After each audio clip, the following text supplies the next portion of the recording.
नमस्कार दोस्तों, आज हम बात करेंगे एक ऐसे तत्वदर्शी संत की जिसके जेल में रहते हुए भी करोड़ों लोग जुड़ रहे हैं और नाम दीक्षा लेकर सभी दुखों को दूर करके सर्व सुख प्राप्त कर रहे हैं। आज हम जानेंगे वही तत्वदर्शी संत रामपाल जी महाराज जेल में क्यों हैं और प्रमाणित करके दिखाएंगे कि ब्रह्मा विष्णु महेश की उत्पत्ति कैसे हुई, माता दुर्गा और ब्रह्म का क्या संबंध है, वेदों के अनुसार सृष्टि का रचयिता और सर्वोच्च परमात्मा कौन है, पूर्ण मोक्ष मार्ग तथा प्रमाणित भक्ति विधि क्या है।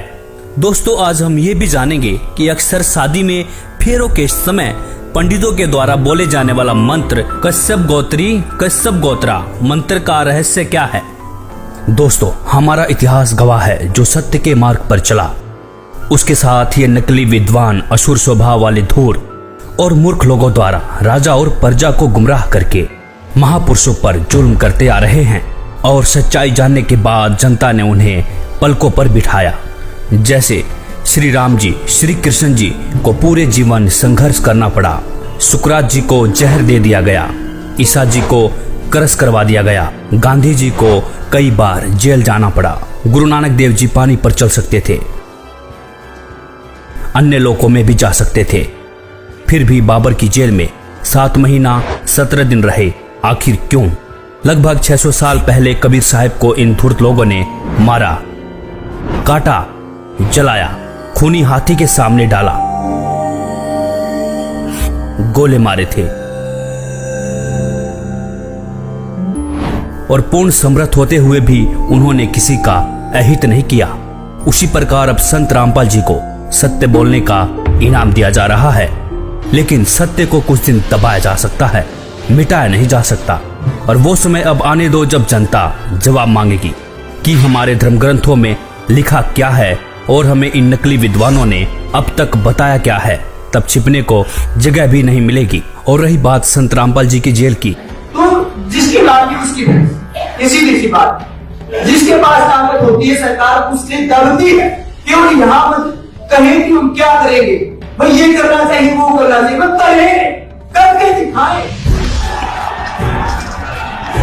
संत रामपाल जी और आर्य समाजियों के बीच सत्यार्थ प्रकाश और पवित्र वेदों को लेकर आध्यात्मिक ज्ञान चर्चा न्यूज़पेपरों के माध्यम से शुरू की गई। लेकिन जब संत जी के तर्कों का जवाब आर्य समाजी देने में असमर्थ रहे तो आर्य समाजियों ने ज्ञान का उत्तर ज्ञान से न देकर हिंसा का रास्ता अपनाया और अनेक मिथ्या कहानी बना करके जनता व मुख्यमंत्री को भ्रमित करके सन 2006 में क्रोथा आश्रम पर आक्रमण कर दिया और संत रामपाल जी पर झूठे मुकदमे बनाकर जेल में डाल दिया गया।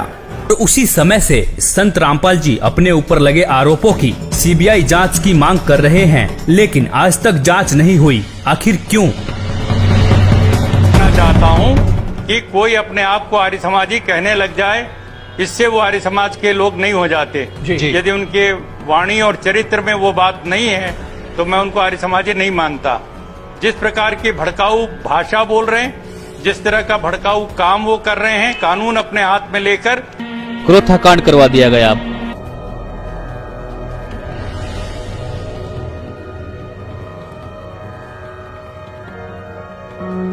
बरवाला कांड करवा दिया गया। फिर संत रामपाल जी 2008 में बाहर आए, प्रचार प्रसार शुरू किया, बहुत तेजी से श्रद्धालु जुड़ने लगे। संत जी का बढ़ता बोलबाला देखकर फिर से संत रामपाल जी को सन 2014 में षड्यंत्र के तहत जमानत कैंसिल करवा के जेल में डाल दिया गया। तो संत रामपाल जी ने इन नकली विद्वानों के झूठ तथा पाखंड को उजागर करके सभी धर्म ग्रंथों के गूढ़ रहस्यों की सच्चाई दिखाने के कारण ही आज जेल में है। इसी संदर्भ में कबीर साहब जी ने भी कहा था, 5000 और 500 जब कलयुग बीत जाए, महापुरुष फरमान तब जग तारण को आए, जो मम संत सत उपदेश दृढ़ावे, वाके संग सभी राड बढ़ावे, या सब संत महंतन की करनी, धर्मदास में तो से वर्णी। अर्थात जो मेरा संदेश वाहक संत होगा उसके साथ संत महंत ईर्षा, झगड़ा और विरोध करेंगे, यह भी उस पूर्ण संत की मुख्य पहचान होगी। संत रामपाल जी ने अपने करोड़ों शिष्यों के अंधविश्वास, पाखंडवाद, रीति रिवाज, दहेज प्रथा,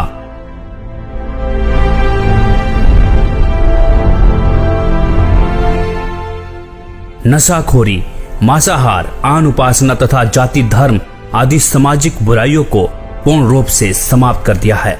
और संत जी ने कहा है, जीव हमारी जाति है, मानो धर्म हमारा, हिंदू मुस्लिम सिख ईसाई धर्म नहीं कोई न्यारा।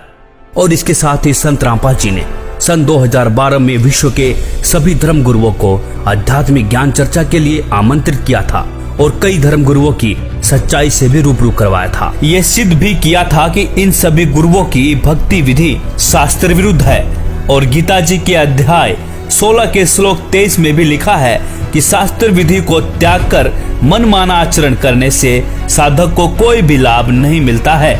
कबीर साहिब जी ने भी कहा था, कबीर करनी तज कथनी कथे अज्ञानी दिन रात, कुकर जो भोकत फिरे सुनी सुनाई बात। गरीब कथनी के सूरे घने कथे अटंबर ज्ञान, बाहर जवाब आवे नहीं लीद करे मैदान। जिस समय जाकिर नायक ने विश्व के सभी धर्म गुरुओं को शास्त्रार्थ के लिए खुला चैलेंज किया था, तब कोई भी धर्म का ठेकेदार सामने नहीं आया जो जाकिर नायक की चुनौती को स्वीकार कर सकता था।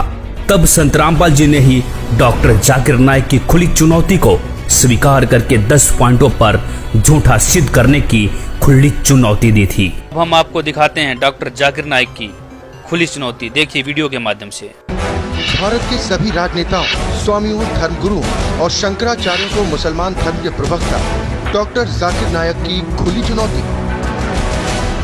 ये चैलेंज है, कोई भी शख्स हिंदुस्तान में हो, मिनिस्टर हों दो, कोई भी स्वामी हों दो, कोई भी शंकराचार्य हों दो, इंशाल्लाह मैं तालिबे इल्म हूँ इस्लाम और दीगर मज़हब का। मैं तस्लीम करता हूँ कि डिबेट होना चाहिए, मैं उनसे डिस्कशन करता हूँ, अगर मुझे गलत साबित करो मैं बदलने को तैयार हूँ। ये मुसलमान की जबान है, हम जब जबान देते हैं उसका पालन करते हैं।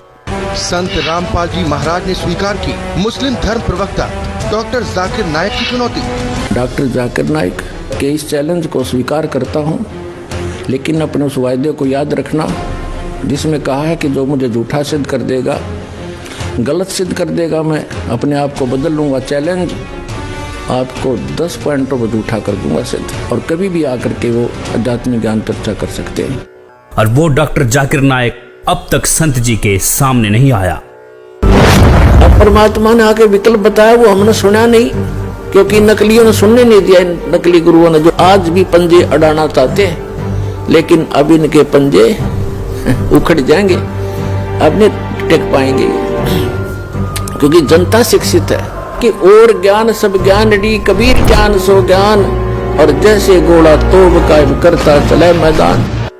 और जो लोग कहते हैं कि संत रामपाल जी हिंदू विरोधी हैं, उन्हीं संत रामपाल जी ने ही इन धर्म के ठेकेदारों की लाज बचाई थी और यह सिद्ध किया कि सभी देवी देवता अपनी अपनी शक्ति के आधार पर स्वामी हैं, प्रभु हैं, भगवान हैं, साहब हैं। जैसे हमारे देश में MP, मंत्री, मुख्यमंत्री, प्रधानमंत्री, राष्ट्रपति हैं। अब मंत्री या मुख्यमंत्री को कोई राष्ट्रपति कहे, वो व्यक्ति महामूर्ख है, और ज्ञानी और अज्ञानी में यही अंतर है।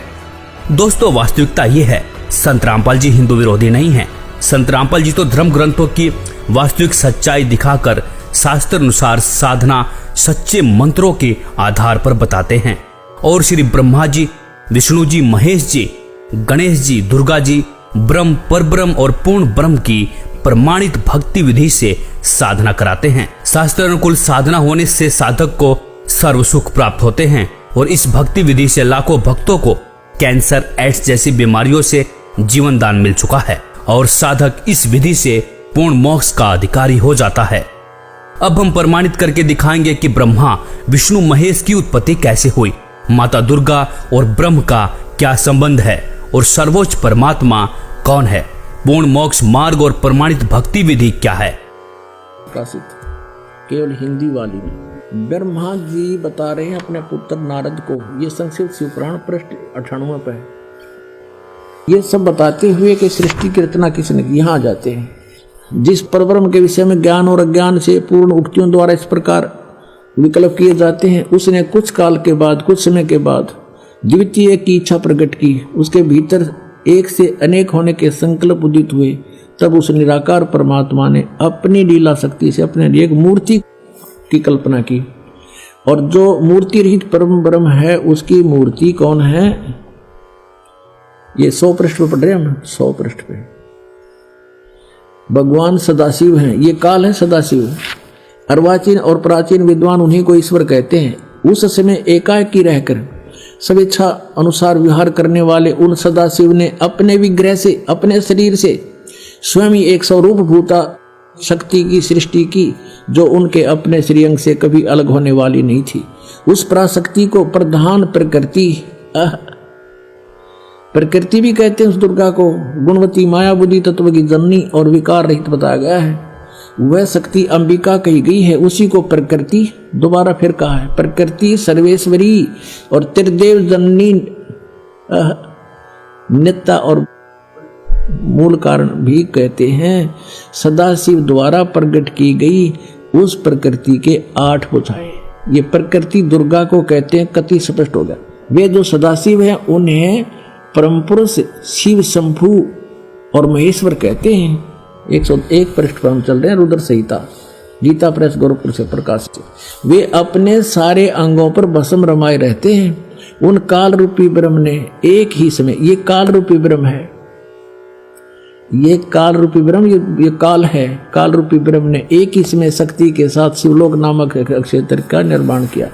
अब मैं क्या बताना चाहता हूं आपको, वे प्रिय और प्रियतम रूप शक्ति और शिवा, ये पति पत्नी रूप में उस काशी में रहते हैं। देवर से एक समय उस आनंद मन में रमण करते हुए शिवा और शिव के मन में यह इच्छा हुई कि किसी दूसरे की पुरुष की भी सृष्टि करनी चाहिए, जिस पर यह सृष्टि संचालन का महान भार रखकर हम दोनों केवल काशी में रहकर स्वेच्छा अनुसार विचरे और निर्वाण धारण करें। शिव बोले, वत्स व्यापक होने से तुम्हारा विष्णु नाम विख्यात हुआ। भगवान ब्रह्मा जी कहते हैं, देवर से तत्पश्चात कल्याणकारी परमेश्वर सांब सदाशिव ने पूर्वोत्तर प्रयत्न करके मुझे अपने दाहिने अंग से उत्पन्न किया। जिस प्रकार विष्णु किया वैसे मैं किया, मेरा बेहोश कर दिया। पुण्यात्माओं, ये स्पष्ट हो गया कि दुर्गा को प्रकृति कहते हैं। श्रीमद् देवी भागवत सचित्र मोटा टाइप, केवल हिंदी, गीता प्रेस गोरखपुर। इसके तीसरे स्कंद में 123 पृष्ठ पे है।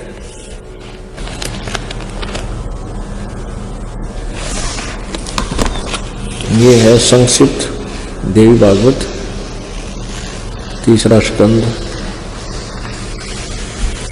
पृष्ठ 123 पृष्ठ।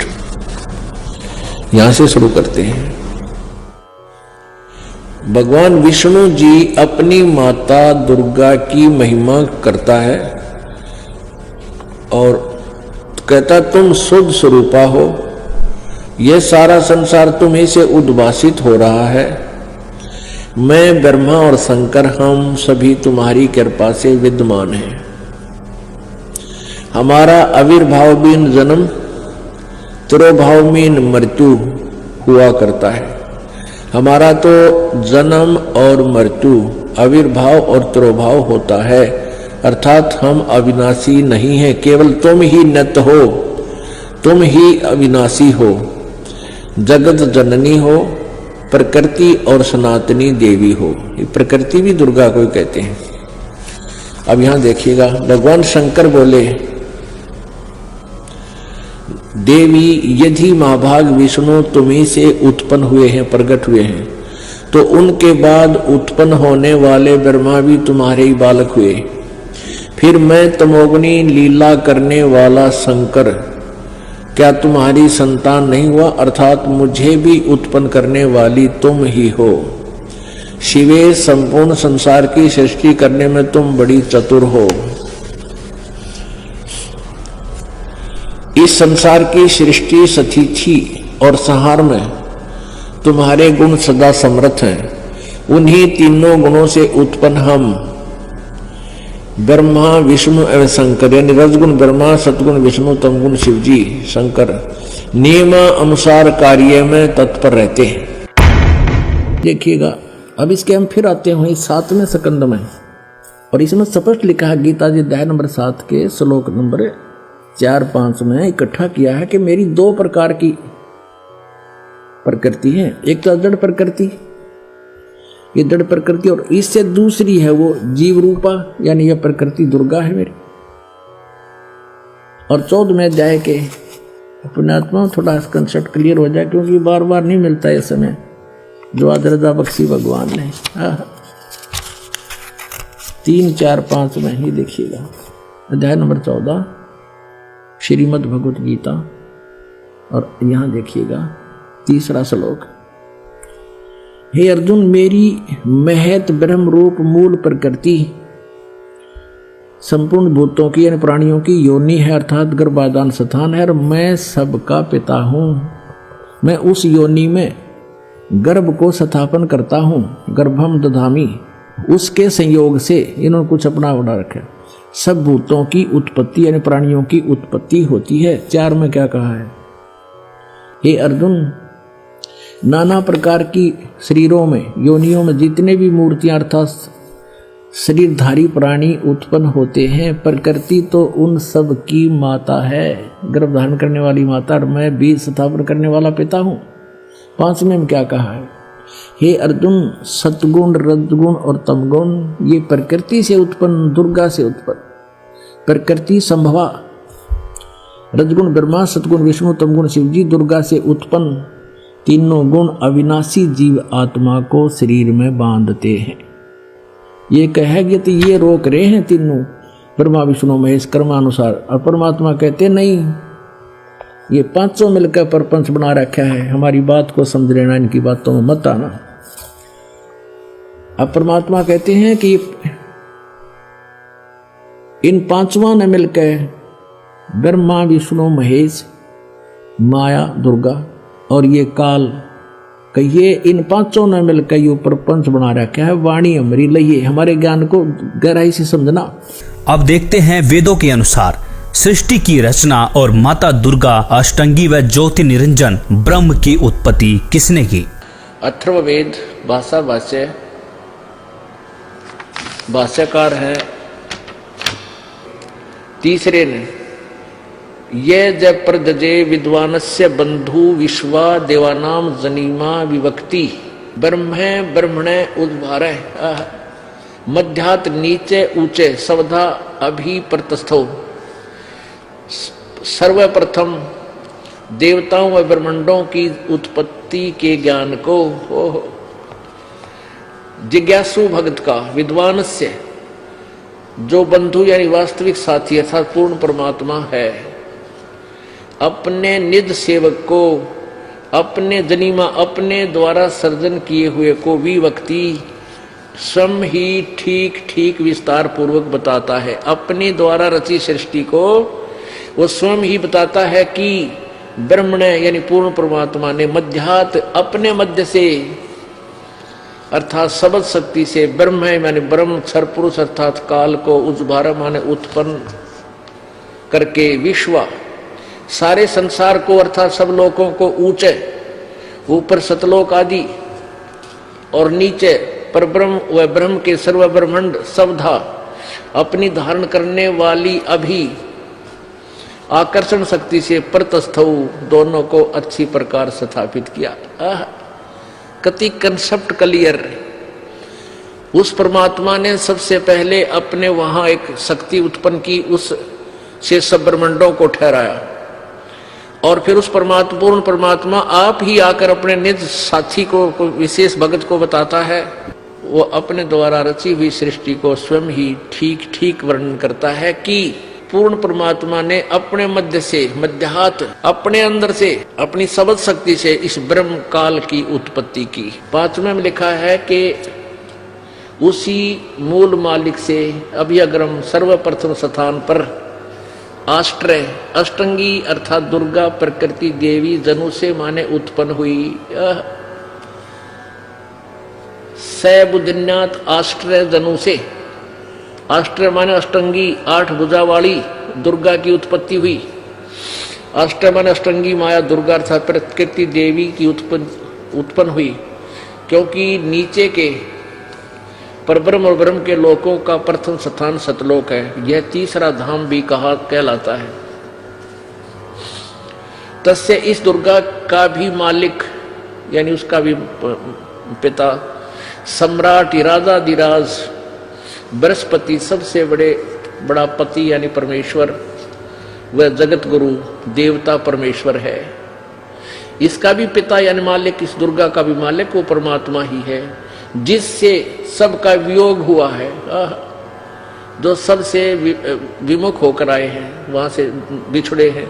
अतः इसके बाद ज्योतिष माने ज्योत निरंजन अर्थात काल के, शुक्र माने बीज शक्ति से, जनिष्ठ दुर्गा के उदर से उत्पन्न होकर विप्रा भक्त आत्माएं, अलग से धूमंतु, धूमंत माने मनुष्य लोक और स्वर्ग लोक में ज्योति निरंजन के आदेश से दुर्गा ने कहा वसंतु, यानी स्वर्गलोक और पृथ्वी लोक पर निवास करो, निवास करने लगी।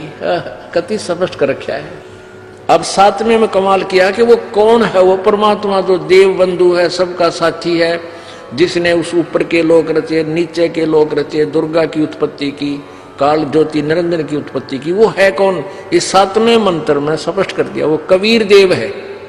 अथर्वाणम पित्रम यानी जगत, अथर्वाणम माने निश्चल अचल अविनाशी है जो, पित्रम माने सबका पिता, देव बंधु सभी पुण्यात्माओं का साथी, बृहस्पतिम जो सबसे बड़ा भगवान, नमसा यानी जो विधिवत साधना करने वाले को सुरक्षा के साथ, गच्छात माने वहां जो चले गए सतलोक में उनको ले जाने वाला, तो माने विश्वेशाम जनिता यथा से कबीर देव न दभायत सवधावान, ये कबीर देव, ये कबीर देव, वो कबीर देव है, वो कबीर प्रभु है जो अथर्वाण माने अचल अविनाशी, पितृ माने जगत पिता, देव बंधु भक्तों का वास्तविक साथी अर्थात आत्मा का आधार, बृहस्पतिम जगत गुरु, बृहस्पति माने सबसे बड़ा ज्ञानदाता परमात्मा, चै तथा नमसा विनम्र पुजारी अर्थात विधिवत साधक को सुरक्षा के साथ गच्छात सतलोक गए हुओं को सतलोक ले जाने वाला, विश्वेशाम यानी सर्व ब्रह्मांडों का की जनिता रचना करने वाला अर्थात जगदम्बा अर्थात माता के गुणों से युक्त भी युक्त, न दभायत काल की तरह धोखा न देने वाले, स्वाधावान मन स्वभाव अर्थात गुणों वाला, यथा ज्यों का त्यों अर्थात वैसा ही वह, स माने वह, तो माने आप, कबीर देव है, कबीर देव, कबीर देव भाषा भिन्न होने से इसे हम कबीर साहब कहते हैं, वो कबीर साहब है। और ब्राह्मण जी ने सबसे पहले श्लोक ये बोला था कि काश्यप गोत्रा काश्यप गोत्री, बाण बाईताम स्वरूप बना दिए उसने, यो काश्यप गोत्रा और काश्यप गोत्री एक गोत्र के क्यों करो हम। इस तत्व ज्ञान से दास परिचित था, लेकिन उनको उस समय यह बताना उचित नहीं समझा, क्योंकि वो तो सारे फिर वो दूसरे ज्ञान से भरे हुए थे, तो मेरे वह बात समझ में आ गई रहे। सचमुच ये तो परमात्मा ने जो ज्ञान बताया उससे समझ में आती है। परमात्मा कहते हैं काश्यप गोत्रा काश्यप गोत्री पंडित शाखा लाया, और कोई तत्वेता ज्ञानी जाना यो बाण ब्याह घर लाया। कोई तत्वदर्शी संत ही जानता है कि बाण को ब्याह के घर लाया था। और इस आप किसी भी फेरे हम देख लियो, सबसे पहले ये पंडित ने बोलेंगे काश्यप गोत्रा काश्यप गोत्री, फिर और उठ पटांग बिराना के बोलिया करें। तो पहला श्लोक है इनका। अब परमात्मा की ये आगे जो लाइन है, पंक्तियां हैं, अब समझ में आएंगे आपके। क्या बताते हैं? माँ अष्टंगी पिता निरंजन, ये जम दारुण वंशन अंजन, पहले कीन निरंजन राई, ही पीछे से माया उपजाई। पहले ज्योति निरंजन को अंडे से उत्पन्न किया और पीछे दुर्गा का शरीर बनाया परमात्मा ने अपनी शब्द शक्ति से, और फिर दुर्गा के रूप को देख करके, सुंदरता को देख कर ये काल उसके ऊपर वशीभूत हो गया। ये 3 पुत्र उत्पन्न किए। क्या कहते हैं? ज्ञान बोध और बोध सागर में पृष्ठ नंबर 21 पर, धर्मदास ये जग बोराना, कोई ना जाने पद निर्वाणा। यही कारण मैं कथा पसारा, जग से कही एक राम नहीं आ रहा। ये राम है यहाँ पर। अब मैं तुमसे कहूं चिताई, तेरे देवन की उत्पत्ति भाई। ज्ञानी सुने सो हृदय लगाई, मूर्ख सुने तो गम नहीं पाई। माँ अष्टंगी पिता निरंजन, और ये जम दारुण वंशन अंदन। पहले कीन निरंजन राई, पीछे से माया उपजाई। कामदेव धर्मराय सताए, देवी को तुरंत दिखाए। पेट से देवी करी पुकारा, हे साहेब मेरा पुकारी, मे साहेब मेरा करो बारी। धर्मराय को हिकमत कीना, नख रेखा से भग कर लीना। दुर्गा के स्त्री इंद्री नहीं थी, इसने अपने नाखूनों से बनाया। धर्मराय करे भोग विलासा, माया को रही तबासा। 3 पुत्र अष्टंगी जाए, और ब्रह्मा विष्णु शिव नाम धराए। 3 देव विस्तार चलाए, इनमें ये जग धोखा खाए। पुरुष गम कैसे कोई पावे, काल निरंजन जग भरमावे। परमात्मा को कैसे जाने, काल सबको भ्रमित किए हुए है। 3 लोग अपने सुत जिन्हा, सुन निरंजन बासा लीना।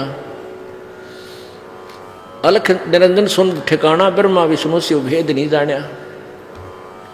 3 देव सो उसको धावे, निरंजन का वो पार नहीं पावे। ये ब्रह्मा विष्णु महेश की भी इस निरंजन की पूजा करने लगे हैं, इसका भी ये पार नहीं पा सके। अलख निरंजन ये काल बड़ा बंटवारा, 3 लोक के जीव कीन आहारा। ब्रह्मा विष्णु शिव नहीं बचाए, सकल खाए पुन धूर उड़ाए। और इस काल के 3 के सुत हैं तीनों देवा। 3 माने उनके, दुर्गा और इस काल के पुत्र हैं तीनों देवता, ब्रह्मा विष्णु महेश। और अंदर जीव करते हैं सेवा, अंधे लोग इन्हीं की पूजा करते हैं, ब्रह्मा विष्णु महेश की। तीनों देव और अवतारा, ताको भजे सकल संसारा। 3 गुणों का ये विस्तारा, धर्मदास में कहो पुकारा। गुण तीनों की भक्ति में, ये भूल पड़ो संसार। कह कबीर निज नाम बिना, कैसे उतरे पार। अब ये सभी सदग्रंथ आदरणीय है, और इन्हीं सब सदग्रंथों में ये विद्यमान है कि ब्रह्मा विष्णु महेश के माता पिता ये काल और दुर्गा है। आइए अब जानते हैं पूर्ण मोक्ष मार्ग और शास्त्र अनुकूल साधना क्या है। संत रामपाल जी महाराज प्रथम बार में श्री गणेश जी, श्री ब्रह्मा सावित्री जी, श्री विष्णु लक्ष्मी जी, श्री शंकर पार्वती जी व माता शेरावाली का जाप देते हैं, जिसका वास हमारे मानव शरीर में बने चक्रों में होता है। मूलाधार चक्र में श्री गणेश जी का वास, स्वाद चक्र में ब्रह्मा सावित्री जी का वास, नाभि चक्र में लक्ष्मी विष्णु जी का वास, हृदय चक्र में शंकर पार्वती जी का वास, कंठ चक्र में शेरावाली माता का वास। और इन सब देवी देवताओं के आदि अनादि नाम मंत्र होते हैं, जिसका वर्तमान में गुरुओं को ज्ञान नहीं है। इन मंत्रों के जाप से ये 5 चक्र खुल जाते हैं। इन चक्रों के खुलने के बाद मानव भक्ति करने के लायक बनता है। सदगुरु गरीबदास जी अपनी वाणी में प्रमाण देते हैं कि 5 नाम गुज गायत्री आत्म तत्व जगाओ, ओम किलियम हरियम श्रियम सोहम ध्याओ। भावार्थ, 5 नाम जो गुज गायत्री हैं, इनका जाप करके आत्मा को जागृत करो। दूसरी बार में 2 अक्षर का जाप देते हैं, जिसमें एक ओम और दूसरा तत्, जो कि गुप्त है, उपदेशी को बताया जाता है, जिसको श्वास के साथ जाप किया जाता है। तीसरी बार में शार नाम देते हैं, जो कि पूर्ण रूप से गुप्त है, उसे सतगुरु ही देते हैं। अब जानेंगे प्रमाणित भक्ति विधि क्या है और पूजनीय और सर्वोच्च परमात्मा कौन है। सबका मालिक एक, परमेश्वर, परम ईश्वर, परम ईश्वर, परम वर ईश, परम पूर्ण ब्रह्म, पर ब्रह्म, ब्रह्म, परम अक्षर पुरुष, क्षर पुरुष। अर्थात परमेश्वर शब्द के संधि विच्छेद में ईश सबसे छोटा परमात्मा है, उससे बड़ा उसका वर अर्थात ईश का स्वामी ईश्वर, और ईश्वर से भी बड़ा परमेश्वर होता है। अर्थात परमेश्वर शब्द से 3 परमात्माओं का बोध होता है, जैसे ईश और ईश्वर, परमेश्वर, ब्रह्म, पर ब्रह्म, पूर्ण ब्रह्म, जिसे पार ब्रह्म भी कहते हैं, क्षर पुरुष, अक्षर पुरुष, परम अक्षर पुरुष। इस बात का उल्लेख पुराणों में है, संतों की वाणियों में है और गीता जी में भी है।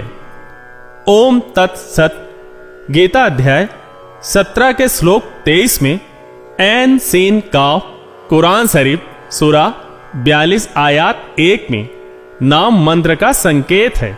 परमात्मा की वाणी है कि कबीर कोटि नाम संसार में, इनसे मुक्ति न होए, सार नाम मुक्ति का दाता, वाके जाने न कोई। संतों की वाणियों में सतनाम सार नाम का जिक्र है। वह यही 3 मंत्रों का मेल है। इस सांकेतिक मंत्र को पूर्ण रूप से जानने के लिए तत्वदर्शी संत बाखबर की खोज करनी चाहिए। वह संत ही पूर्ण होता है जो पूर्ण परमात्मा का पूर्ण ज्ञान कराता है तथा पूर्ण मंत्र नाम प्रदान करता है, जिससे पूर्ण मोक्ष प्राप्त होता है। इस विधि से साधना करके साधक फिर लौटकर इस संसार में कभी वापस नहीं आता। 3 बार में नाम जाप देने का प्रमाण है गीता अध्याय 17 के श्लोक 23 में ओम तत्सत इति निर्देशः ब्राह्मण त्रिविधि स्मृतः ब्राह्मण तेन वेदा च यज्ञा च विहिता पुरा। ओम ब्रह्म का, तत् सांकेतिक मंत्र पर ब्रह्म का, सत पूर्ण ब्रह्म का, ऐसे यह 3 प्रकार से पूर्ण परमात्मा के नाम सुमरण का निर्देश संकेत कहा है। और सृष्टि के अनादि काल में विद्वानों ने बताया कि उसी पूर्ण परमात्मा ने वेद तथा यज्ञादि रचे। संख्या नंबर 822 सामवेद उत्तार्चिक अध्याय 3 खंड 5 श्लोक नंबर 8 का भाषा भाष्य है। मनीषी भी पवते पूर्य कबीर निर्भीयतः परिकोशान अशिष्यदत् त्रितस्य नाम जनयन्न मधु चरणीन्द्रश्य वायुम संख्याय वर्धयन।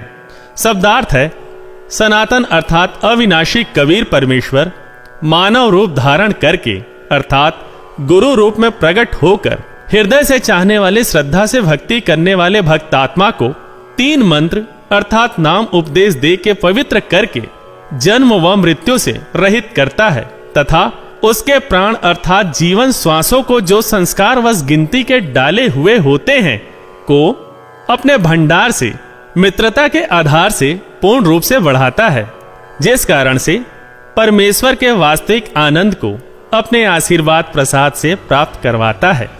उपरोक्त विवरण से स्पष्ट हुआ कि पवित्र चारों वेद भी साक्षी हैं कि पूर्ण परमात्मा ही पूजा के योग्य है। उसका वास्तविक नाम कबीर देव कबीर परमेश्वर है तथा 3 मंत्र के नाम का जाप करने से ही पूर्ण मोक्ष होता है। कबीर परमेश्वर जी भी 600 वर्ष पहले इन धर्म ग्रंथों की सच्चाई वाणियों के माध्यम से बताते थे। इन नकली मुल्ला पंडों ने अपने पाखंड को छिपाने के लिए परमेश्वर पर अनेकों जुल्म करवाए और अब संत रामपाल जी कबीर सागर के आधार पर ही सभी सदग्रंथों में सच्चाई दिखा रहे हैं। और अब इन नकली संत महंतों को हजम नहीं हो रही है और ये अब नकली गुरु अपनी अज्ञानता को छुपाने के लिए राजा और जनता को भ्रमित करने की कोशिश कर रहे हैं, जबकि इनका आध्यात्मिक ज्ञान 0 है। इसीलिए संत रामपाल जी पर कीचड़ उछाल रहे हैं। लेकिन अब जनता पढ़ी लिखी समझदार है, इन सदग्रंथों को खुद पढ़ सकते हैं। और कबीर साहब जी कहते हैं कि जानबूझ साची तजे करे झूठ से ने, ताकि संगत हे प्रभु सौपन में भी ना दे। अर्थात सच्चाई जानकर भी झूठ को महत्व दें, ऐसे निकम्मे का संग सपने में भी न करें। धन्यवाद। इस पे आपकी क्या राय है? अपनी राय अवश्य दें। वीडियो अच्छी लगी हो तो लाइक, कमेंट और शेयर जरूर करें।